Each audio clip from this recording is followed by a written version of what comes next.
everyone! Welcome to Ray Marvin Cooking Lifestyle. Sa araw na ito, magluto naman inyong kusinera ng masarap pero simpleng ulam.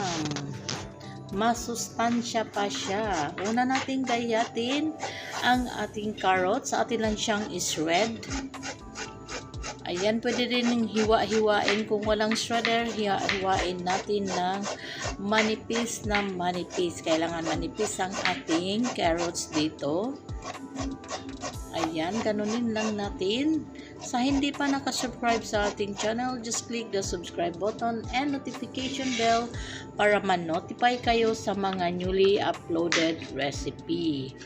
Ayan, pagkatapos natin ginayat ang ating carrots or na-shred, hiwain naman natin ang ating sitaw. Ayan, fresh sitaw, mahaba masyado kaya ating putulin. Tapos hiwain natin ng maliliit na maliliit. Ayan. Masarap ito.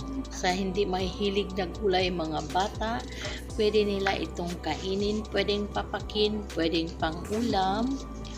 Ayan, sa probinsya maraming sitaw at murang-mura pa. Kung minsan hindi na natin binibili dahil may sarili tayong tanim sa ating bakuran. Ayan, hiwa-hiwain lang natin, continuous.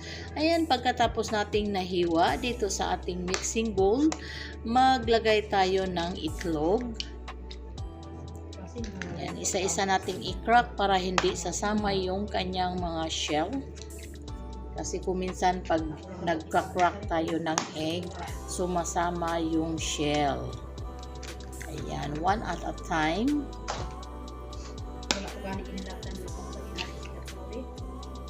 Ayan, ang ating fresh egg. Tapos i-beat lang natin, mag-crack ang ating egg. Ayan, then magdagdag tayo ng konting asin, paminta,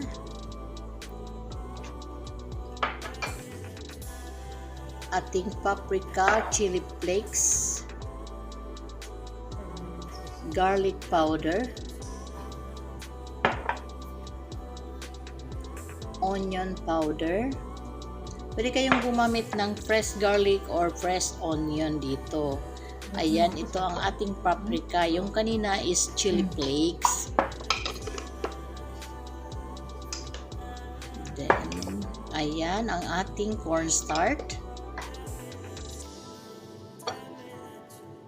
Ang cornstarch is ito ang pampakrispy ng ating niluluto.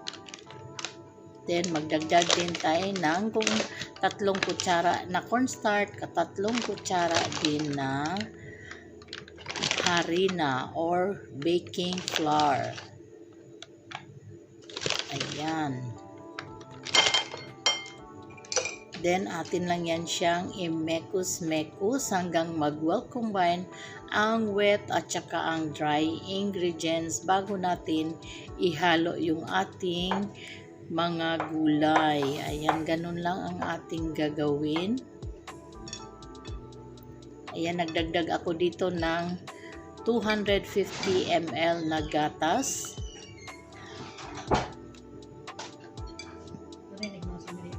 Kaya healthy itong ating dahil may gatas at saka gulay. Ayan, ganyan lang. Ayan, na-combine ng ating mga wet ingredients. Idagdag na natin ang ating carrots at saka ang ating ginayat na sitaw. Tapos atin lang yan siyang halu-haluin hanggang mag-well combine bago natin prituhin.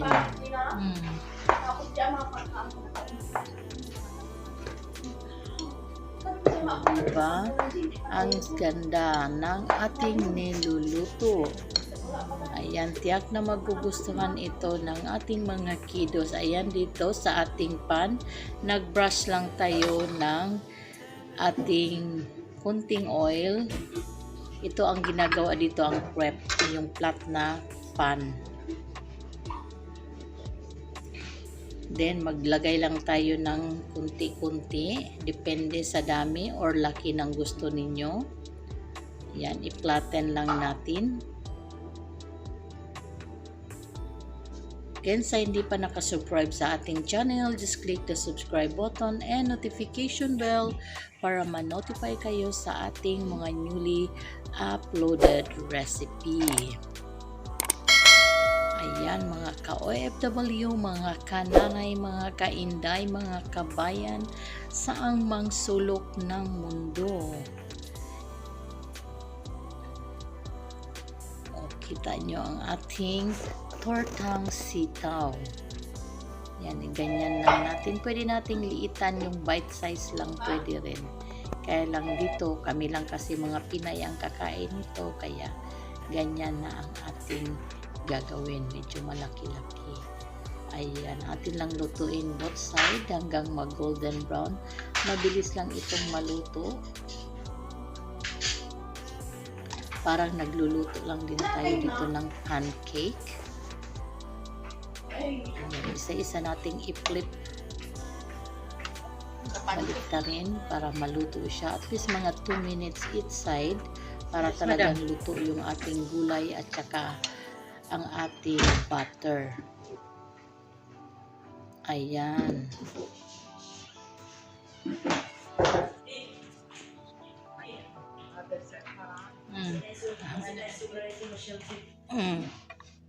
Ayan, i-flip lang natin.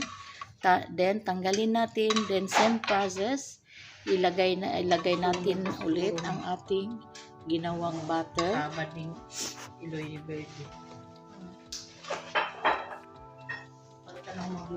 Atin ding pahiran ng kunting oil para hindi siya didikit. Pero actually hindi naman yan didikit dahil non-stick itong ating nilulutuan. Dito sila nagluluto ng parang chapati or yung crepe. Sa pagkaon na lang ang ginakuan. Again, sa hindi pa nakasubscribe sa ating channel, just click the subscribe button and notification bell para ma-notify kayo lagi sa ating mga newly uploaded recipe.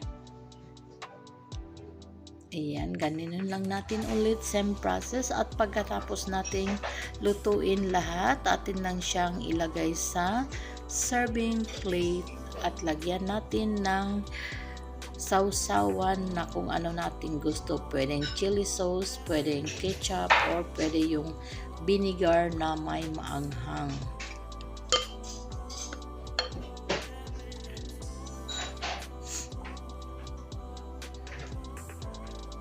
Ayan, mga kananay, mga ka-OFW.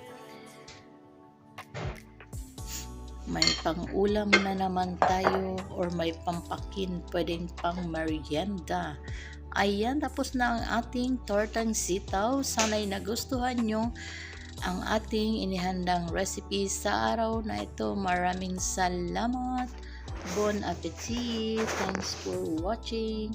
God bless and be safe. Bye-bye.